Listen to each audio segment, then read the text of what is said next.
इतना करो न मुझे प्यार। भाग 1।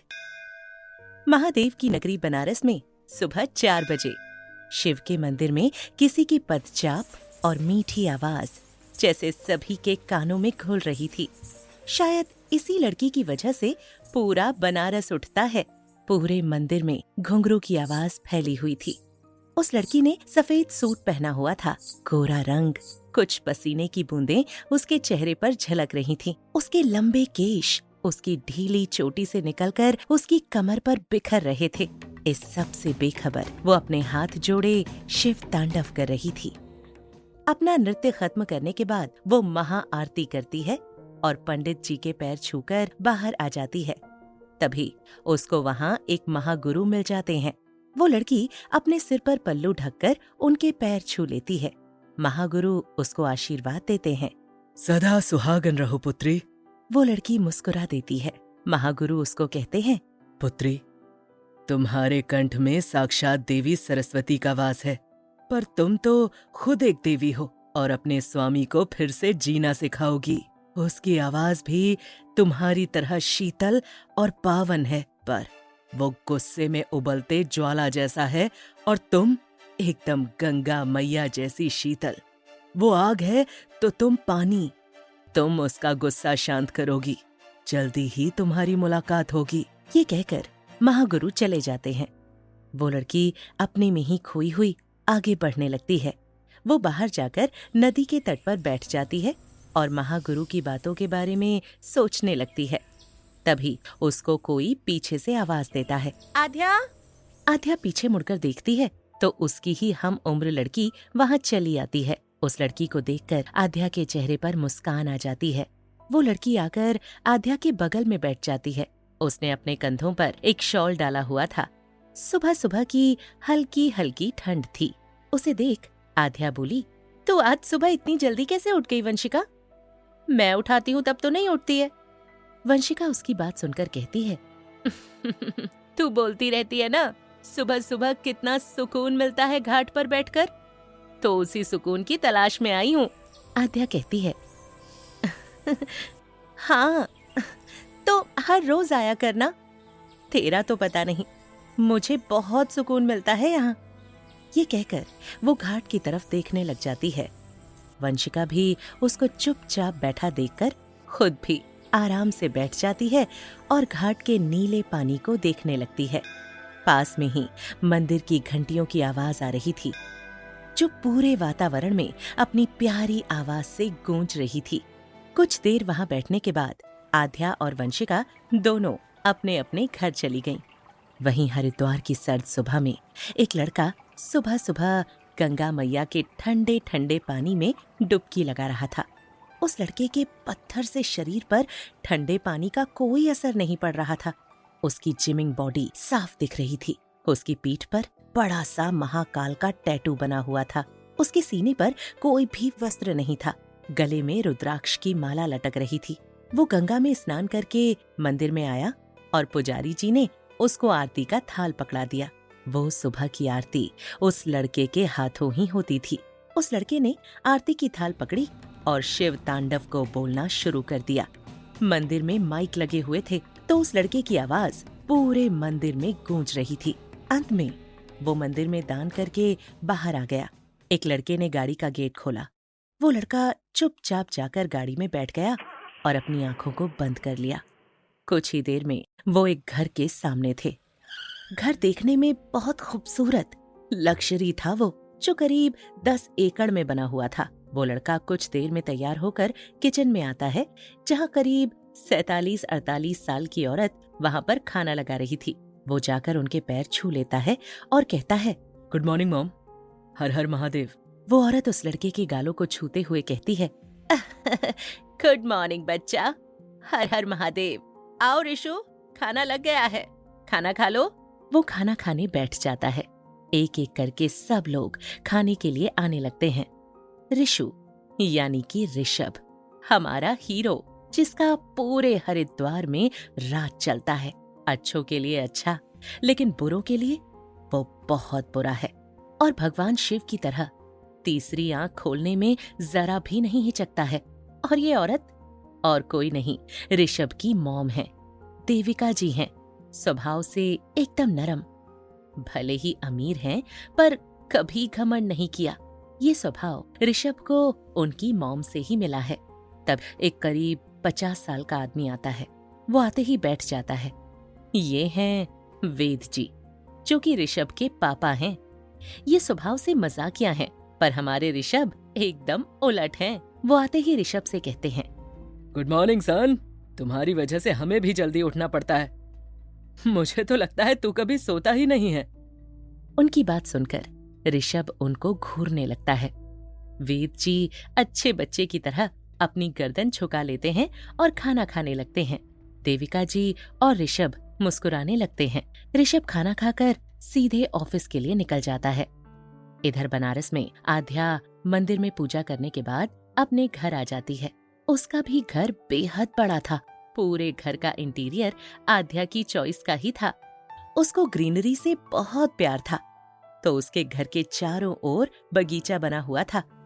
पूरा घर वाइट कलर का था। उसकी फैमिली में सिर्फ उसके दादू थे। एक एक्सीडेंट में उसके पापा मम्मा मर चुके थे।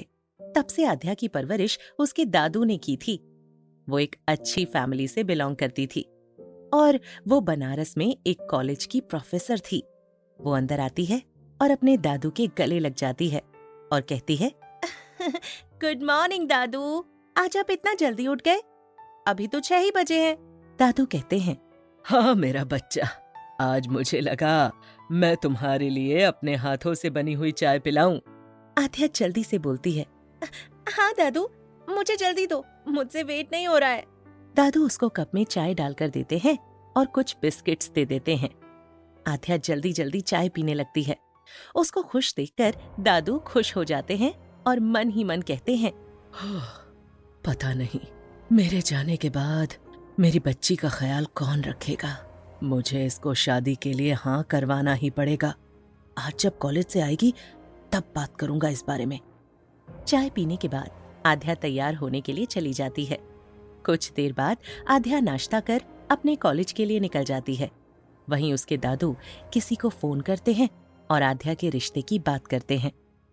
सामने की आवाज सुनकर वो खुश हो जाते हैं। फिर रामू से कहते हैं, रामू, हमारी बिटिया का रिश्ता रॉयल फैमिली से आया है।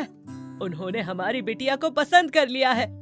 बहुत जल्दी ही वो यहाँ से विदा होकर अपने घर चली जाएगी। रामू काका और सुधा जी की आंखें नम हो जाती हैं। वो कहते हैं, मालिक, आध्या बिटिया के बिना मन तो नहीं लगेगा, पर आज नहीं तो कल उनका ब्याह होना ही है। वहीं दूसरी तरफ हरिद्वार में ऋषभ की कार अपने ऑफिस के बाहर रुकती है। वो कोई 20 मंजिला बिल्डिंग थी। सामने की सीट से उतरकर वो लड़का गाड़ी का गेट खोलता है। ऋषभ अंदर घुस जाता है। उसके पीछे वो लड़का भी अंदर आ जाता है। ये कंपनी और बिजनेस ऋषभ के पूर्वजों की देन है। उसका परिवार एक रॉयल खानदान था। आज भी लोग इनकी इतनी ही इज्जत करते हैं जैसे पहले करते थे। इनकी इजाजत के बिना हरिद्वार का पत्ता भी नहीं हिलता। अब ये हरिद्वार के महाराज का ताज ऋषभ के सिर पर है। ऋषभ चलते चलते उससे पूछता है, अंश, किसी पीए का इंतजाम हुआ? क्या पूरे इंडिया में कोई ऐसा पीए नहीं है जो मेरा सारा काम संभाल ले? अगर तुम्हें ऐसा लगता है कि पीए की सैलरी कम है तो 20,000 और बढ़ा दो। और तुम्हारे पास 15 दिन का वक्त है। अच्छी से अच्छी या अच्छे से अच्छे पीए का मेरे लिए अरेंजमेंट हो जाना चाहिए, जो हर वक्त मेरे पास रहे। अंश कहता है, ओके सर, मैं अपनी पूरी कोशिश करूंगा। ऋषभ के पांव अंश की बात सुनते ही रुक जाते हैं। वो अंश की तरफ मुड़कर कहता है, मुझे कोशिश नहीं, रिजल्ट चाहिए।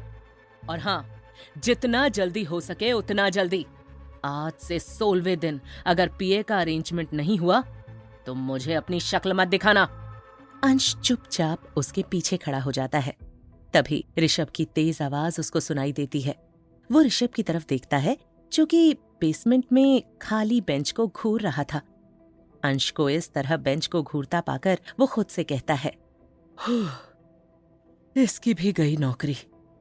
कौन है ये, पता नहीं। ये कहकर वो चुप हो जाता है। ऋषभ गुस्से में कहता है, ये जो भी है उसको बोल देना, आज से ऑफिस आने की कोई जरूरत नहीं है। मुझे लेट आने वाले लोग बिल्कुल पसंद नहीं। ये बोलकर वो चला जाता है। अंश भी उसके पीछे चला जाता है। ऋषभ बेहद गुस्से में था। वो अपने केबिन के इधर उधर चक्कर काटने लग जाता है। तभी उसके केबिन का गेट खुला। ऋषभ बोला, कम इन। उसने देखा एक लड़की आ रही थी। वो अपने केबिन में चक्कर काटना बंद कर देता है, पर उस लड़की की तरफ पीठ कर लेता है। वो लड़की अपनी सफाई में कहती है, सर आज लेट हो गया, आगे से कभी लेट नहीं होगा। आज ट्रैफिक ज्यादा था, वरना कभी लेट नहीं हुआ। ऋषभ बिना मुड़े कहता है, वो तुम्हारी प्रॉब्लम थी। तुम क्यों नहीं आई या क्यों टाइम पर नहीं पहुंची, मुझे अपने काम से मतलब है, तुम्हारे फालतू बहानों से नहीं। वो लड़की ऋषभ के पास आती है और उसके कंधे पर हाथ रखती है और कहती है, आई एम सॉरी सर, अब इतनी भी क्या नाराजगी, 5 मिनट ही तो लेट हुआ है। उसकी बात सुनकर ऋषभ का गुस्सा 7वें आसमान पर पहुंच जाता है। वो उस लड़की का हाथ झटक देता है। वो लड़की खुद को संभाल नहीं पाती और नीचे गिर जाती है। ऋषभ गुस्से में चिल्लाता है, वंश, वंश! वंश भागता हुआ आता है और कहता है, क्या हुआ सर? ऋषभ की आवाज से सारे ऑफिस वाले उसके केबिन के बाहर खड़े हो जाते हैं। ऋषभ गुस्से में उबलता हुआ कहता है, इस लड़की को अभी के अभी बाहर निकालो। मुझे ऐसे एम्प्लॉइज की जरूरत नहीं है। और हाँ, सबको बोल दो, किसी ने भी मुझे टच करने की कोशिश की, उसका यही हाल होगा। वंश उस लड़की की उठने में हेल्प करता है और उसको बाहर भेज देता है। ऋषभ सारे इकट्ठे हुए एम्प्लॉइज को देखते हुए कहता है, यहाँ तुम काम करने का पैसा लेते हो, कोई नाटक देखने का नहीं। उसकी गुस्से भरी आवाज सुनकर सभी चले जाते हैं। ऋषभ वंश से कहता है, मैं मीटिंग रूम में जा रहा हूं, जब तक ये ऑफिस सैनिटाइज कर देना। और फौरन वहां से निकल जाता है। उसके जाते ही वंश कहता है,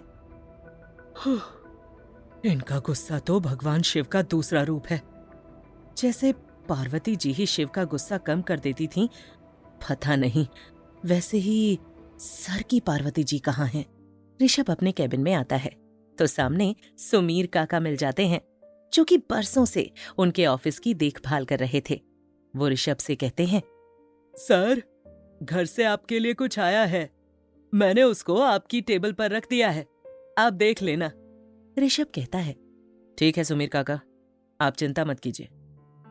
वो अंदर जाता है और देखता है उसकी टेबल पर व्हाइट कलर का एक लिफाफा रखा हुआ था। वो खोलकर देखता है तो उसमें किसी लड़की की तस्वीर थी। उस तस्वीर को देखकर ऋषभ का दिल जोरों से धड़कने लगता है। आखिर किसकी तस्वीर थी उस लिफाफे में, जिसे देखकर ऋषभ का दिल धड़क उठा था? आखिर क्या लिखा है ऋषभ और आध्या की जिंदगी में, और क्या होगा इन दोनों के सफर में? जानने के लिए सुनिए एक अनोखी प्रेम कहानी, इतना करो न मुझे प्यार।